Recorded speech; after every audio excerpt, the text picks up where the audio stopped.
How's it going? We're the shock's out of the bike right now.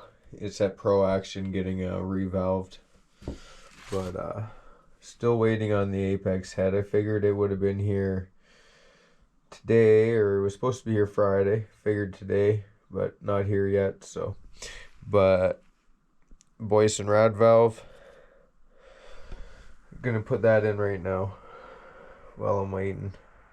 And then all I have to do is do the head when it comes, and when the shock shows back up next week, the bike's ready to rip for my big arse anyway.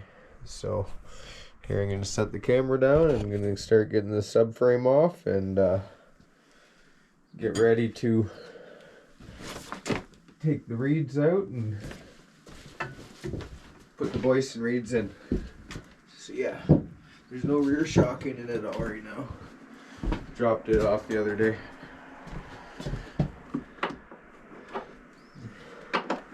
Been working on dirt bikes my whole life, and a week ago I decided to buy myself a set of T-handles, break down and finally buy a set of T-handle wrenches.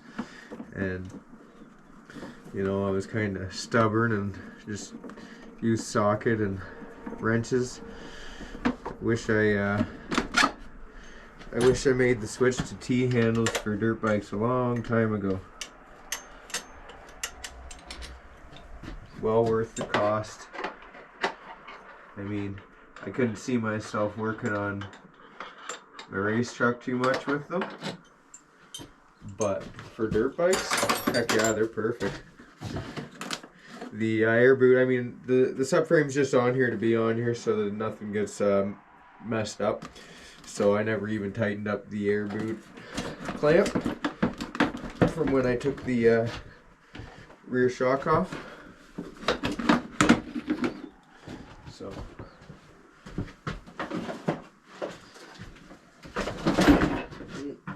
and that's why I left it on.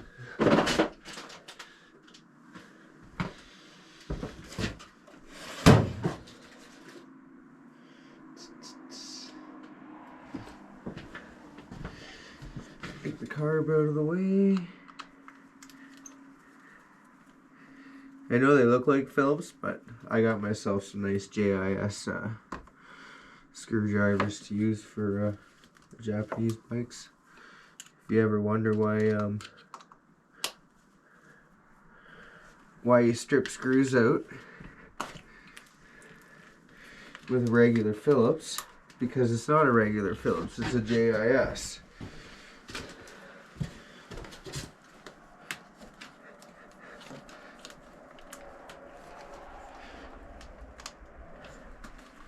Surprised the carb's that hard to come off. Brand new bike. Maybe I didn't have it loose enough, but I think just the plastic, it's like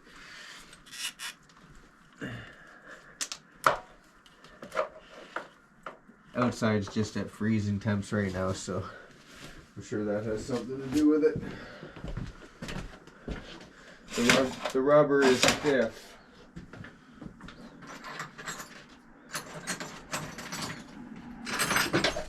Should have had my Allen keys ready to go. Not sure.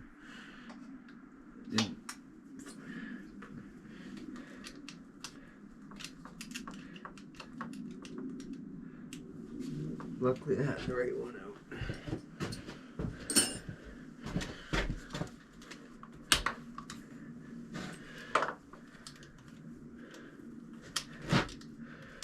There's no good spot to put the carb out of the way. And the cables get damaged pretty easy on the YZ throttle cable, so trying not to pull it out too much. I had to put a new one on my 22. I mean, when I was doing the jetting, after a few times.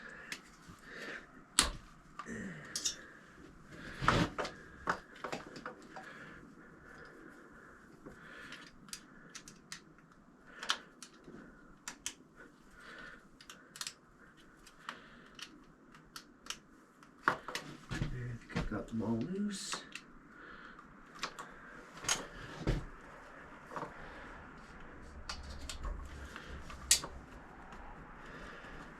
Boyesen comes with 8mm bolts.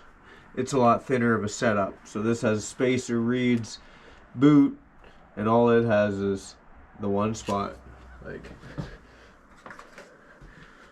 a lot thinner.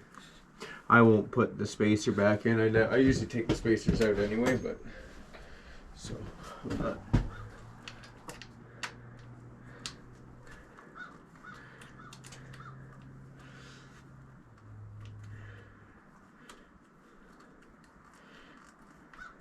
it's a brand new bike. It's got 30 minutes idling on it and whatever, 10 minutes in the field ripping in the snow.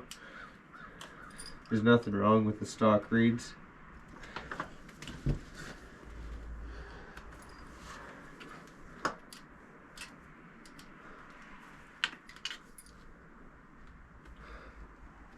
I used to always put V4 stuff in my bikes, and I still do in the Banshees. I don't think the Boyesen design for the Banshees is as good, but there's so many fake V4s out there nowadays,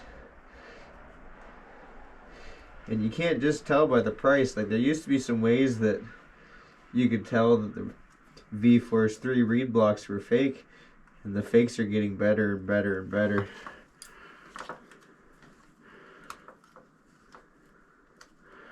So I'll stick to my American made Boyesen stuff. It's also the intake on the Boyesen is like, it's like a ported intake, where the V4 still uses the stock rubber boot.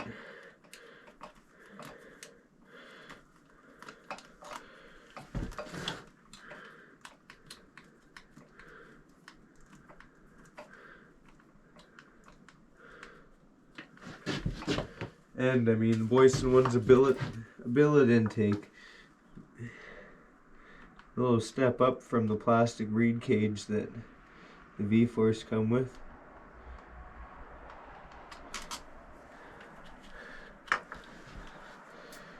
One left.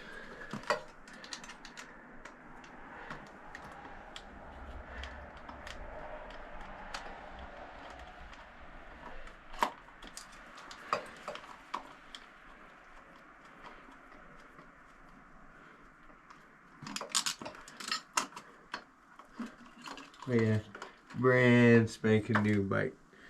We're talking it comes apart so nice when it's new. Heck, you could reuse that if you really wanted. I mean, I'm never going to put it back on, but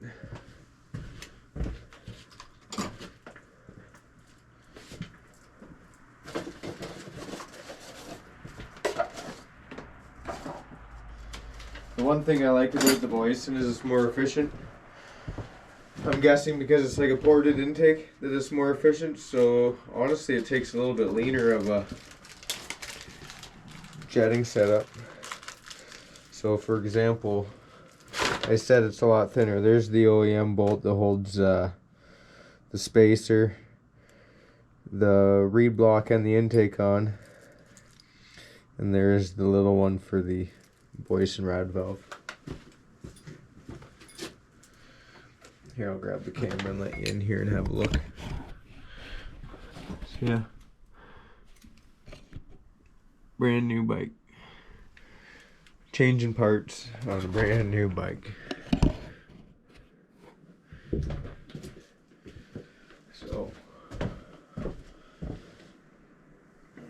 here's the Rad Valve. Squeaky clean. Separate out the OEM bolts.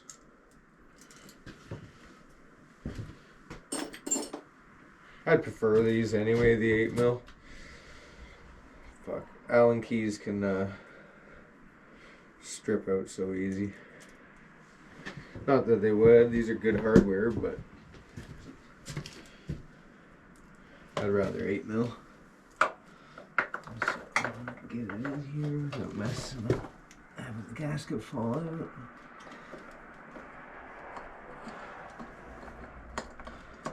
It's got it backwards. Got paying attention.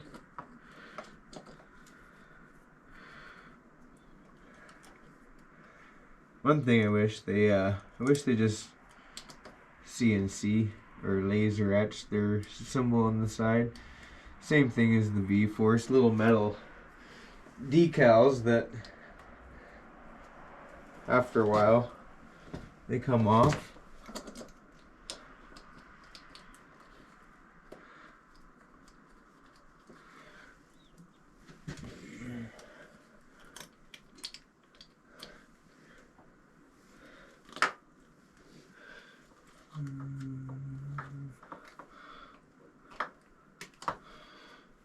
That one needs to be moved out of the way, I think.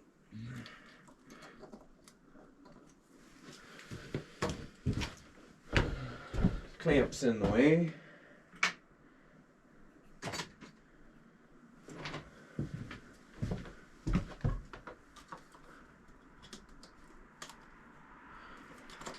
There we go.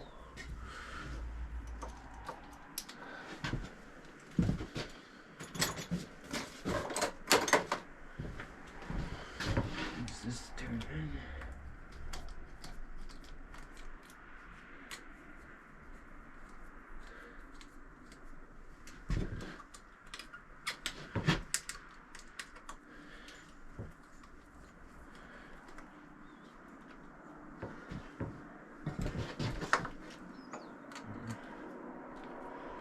You'll probably see more dirt bike content this summer and spring, fall, opposed to Banshee. I mean, I love my Banshees, but I've always been a bike guy. I find the Banshee takes it out of you on the trail. It's just different.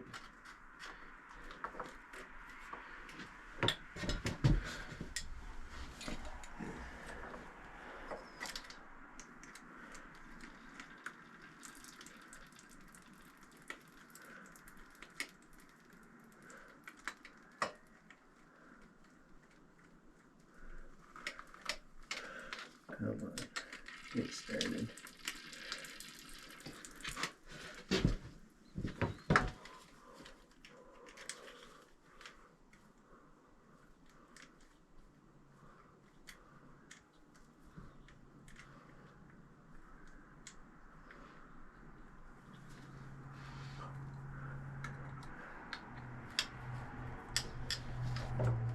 Just making started.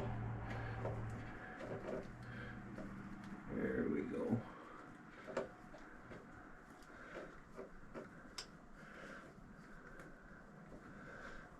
I was hoping not to pour all that gas on the ground, but that's the way she goes. Gotta get that off to be able to. Oh, broke my nail.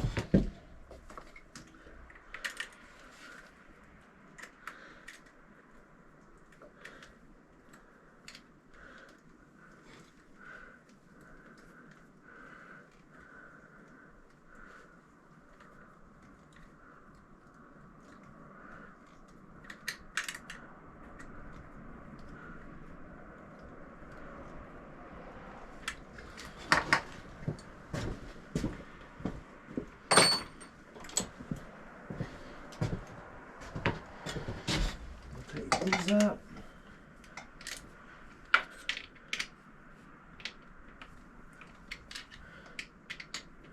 I'm not going to torque them, just going to crisscross.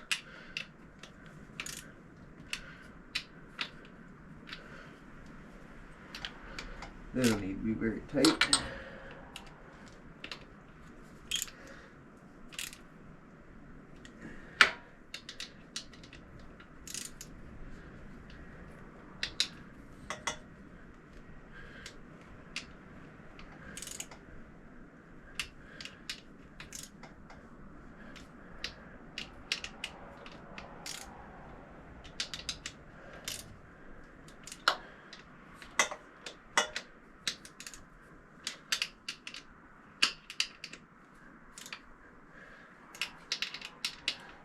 Bada boom.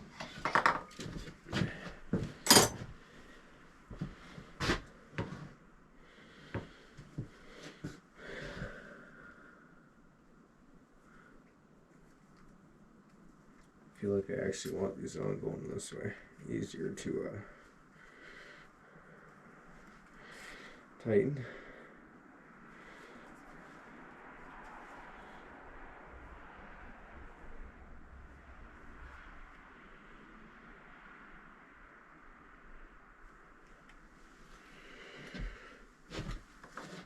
Drop that back on.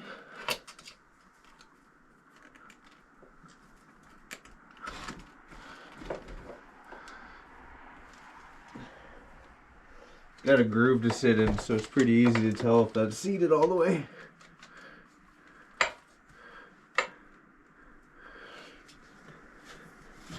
Move these back through.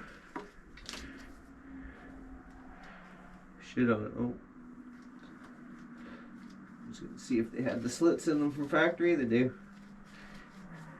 The last one never came with it. I don't know if maybe they just forgot to put the slits in it.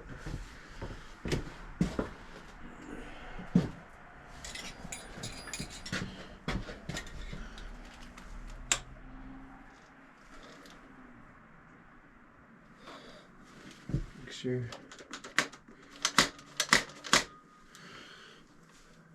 Oh yeah, this was a flathead instead of Phillips.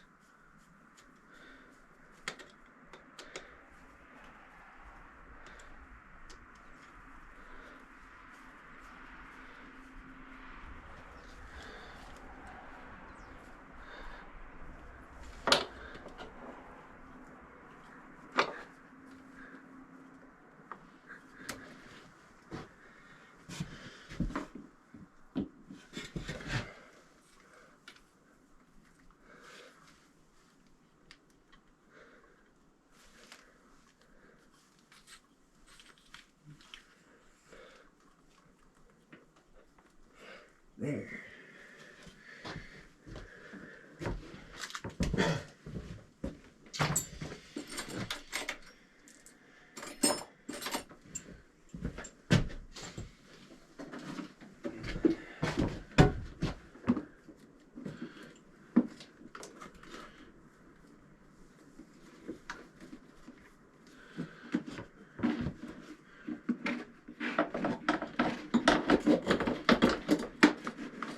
It can be a little tricky to get them all lined up together, but I've done it many a times, and it saves a lot of time not pulling the plastic in the muffler.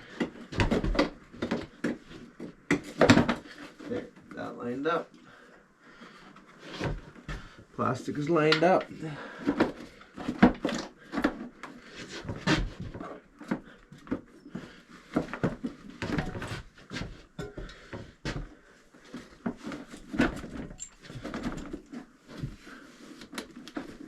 There, she's on.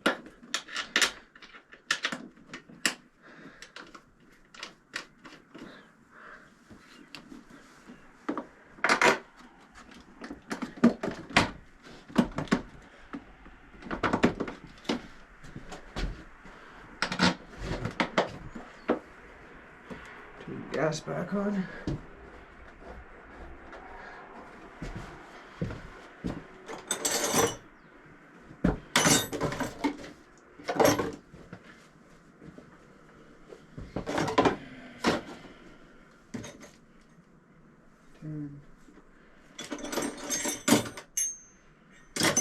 I don't know what I just did with that 12.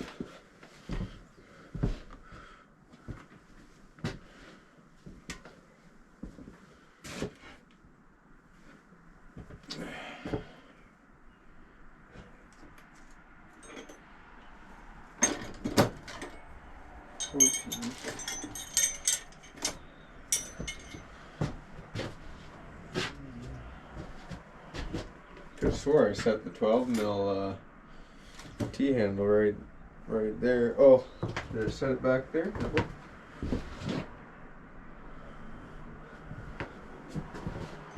was gonna start the bike up for you guys, but I don't want to start the bike with loose bolts because then the bolts just fall out.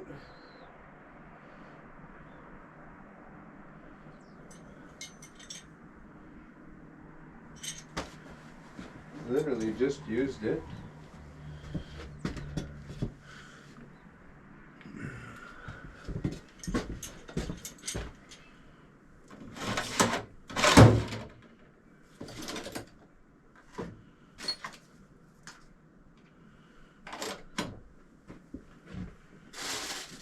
kind of a mess in here, but still doesn't make it all. Put it in my back pocket. There we go.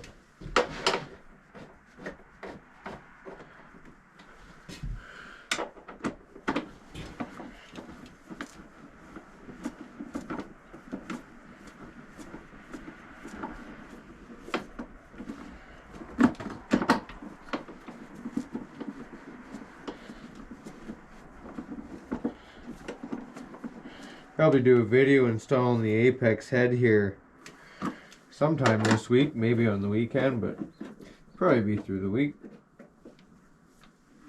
Tighten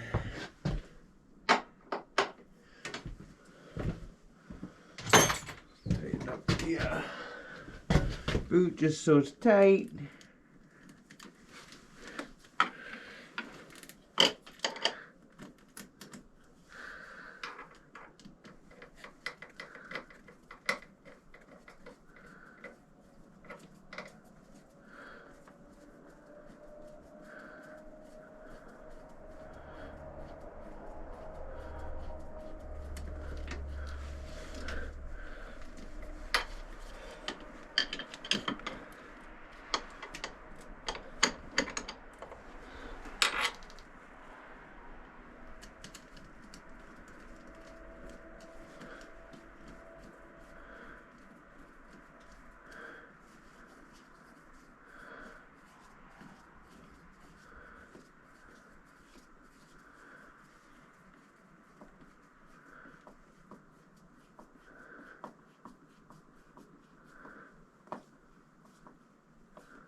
Make sure the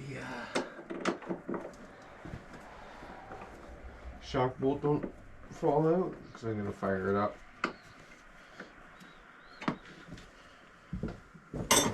Tighten the shock bolt.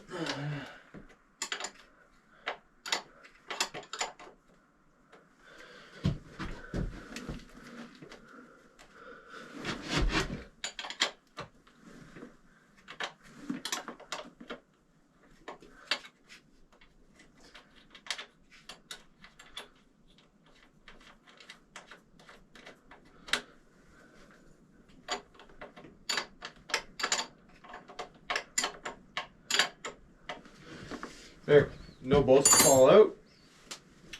Let's start it up with the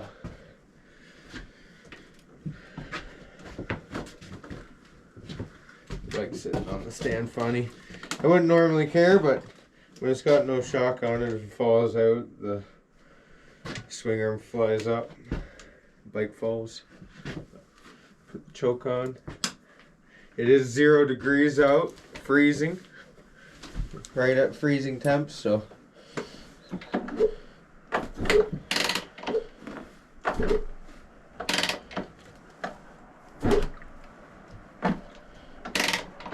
first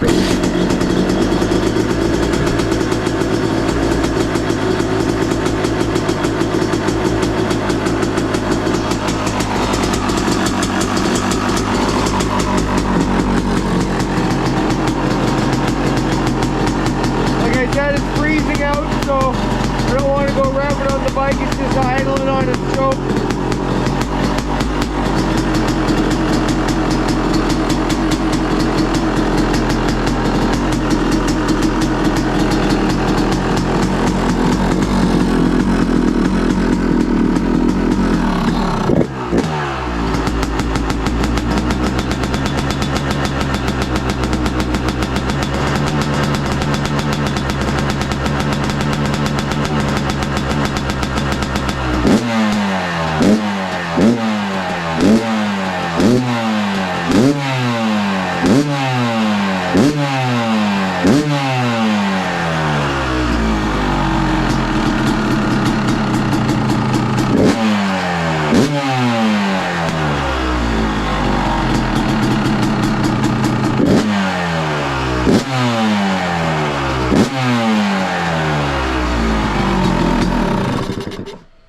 Not bad. The YZ starts first kick. Yeah, I turned it over a couple times slowly just to prime prime the carb. But first kick fires up. The new BOYESEN Rad Valve already sounds crisper. I mean, I've never touched jetting on this bike yet. I just haven't cared to because I'm not riding it in the winter. So the jetting that the bike comes with kind of lean for this cold of weather. So I could hear it surging before when it was idling. But the BOYESEN Rad Valves make your jetting richer. Then it likes a leaner setting. So the fact that the jets are already rich and the bike was kind of lean with the stock reeds, but because these are efficient, they like it. They run leaner than normal. So those bigger jets or the stock jets kind of work for the cold here. I noticed that before, like on V-Force or on stock reeds. A lot of the time in the summer, I'd run a 180 or 182 main and like a 152 pilot, and a lot of guys would say that's too rich for them, but I like to rev the shit out of stuff. So when I would switch over to the BOYESEN Rad Valve, instead of having a 182, I'd have like instead of having a 180, 182 and a 52 pilot, a lot of the time I'd have a 50 pilot and a 178 to a 180 depending on the temps out. I mean, a lot of the time I'll change jetting if I'm riding in 10 degrees and then I'm riding in 30 degrees. I'm changing my jetting. I'm not just leaving it the way it is, because I like to ping off the rev limiter a lot, and that's when you'll start getting detonation if you're lean at all. Like if you're really revving a YZ out. I don't run just pump fuel anyway. I've never had good luck with pump fuel. I always found they were pinging, and I found they ran lean as could be. So I mixed 93 pump fuel with C12, or I'll get avgas. But I was at the bike shop on the weekend, so I just picked up C12 because they had it there, and I've just always had good luck with it. I'll use Caster 927. I might switch to Klotz Technoplate, but I do like Caster. Just it has a little bit higher flash point. You'll get more splooge if you're not on the RPM, and if you're lugging around, you're gonna be rich and you're gonna carbon up. But I'm not concerned about carbon because I do the 25-hour intervals on pistons. I already got a new piston top end for this brand new bike that hasn't been ridden, because I plan on doing a piston at 22, 25 hours, somewhere in there. I like OEM pistons, so you want to change them out soon, because they are known to shatter if you put too many hours on them. Start rocking in there. I did put hammerhead lever on it. Anyway, you guys